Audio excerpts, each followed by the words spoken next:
দেশে যে কোনো উৎসব পার্বণে বাঙালি নারীর প্রথম পছন্দ টাঙ্গাইল শাড়ি।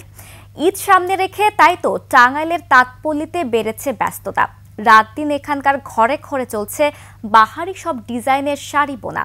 জড়িতরা জানান বেচা বিক্রিও ভালোই হচ্ছে। টাঙ্গাইল প্রতিনিধি কাজী রিপনের তথ্য ছবিতে ডেস্ক রিপোর্ট। নিত্য নতুন ডিজাইন আর যুগের সাথে তাল মিলিয়ে চলার কারণেই রমণীদের পছন্দের তালিকার শীর্ষে টাঙ্গাইল শাড়ি।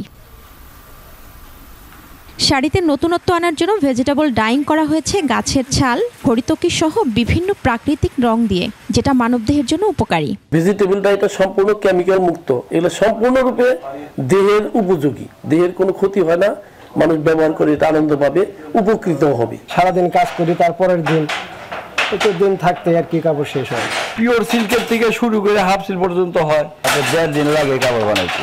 এগুলো 700-750 মূল্য দেয়। প্রিয়জনের জন্য বাহারি ডিজাইনের শাড়ি কিনতে দেশের বিভিন্ন এলাকা থেকে ক্রেতারা ভিড় করছেন। টাঙ্গাইলের পাঁচরাইলি হচ্ছে শাড়ির রাজধানী। শাড়ি এবং থ্রি পিস বিভিন্ন ধরনের যাবতীয় পোশাক আদি পাওয়া যাচ্ছে। এখানে ঈদে আসা একটা ট্র্যাডিশনই আমাদের। এখান থেকে পরিবারের সবার জন্যই শাড়ি কিনি, গিফট করার জন্য।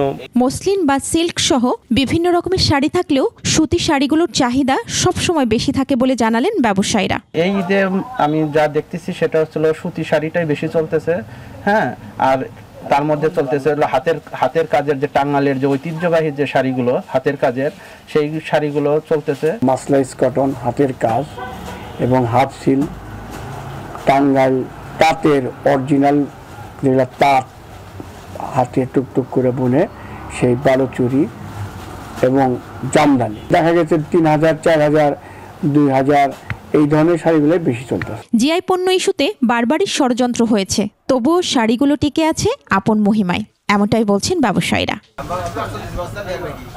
মহিমা পলি, ডেস্ক রিপোর্ট, 21 টেলিভিশন।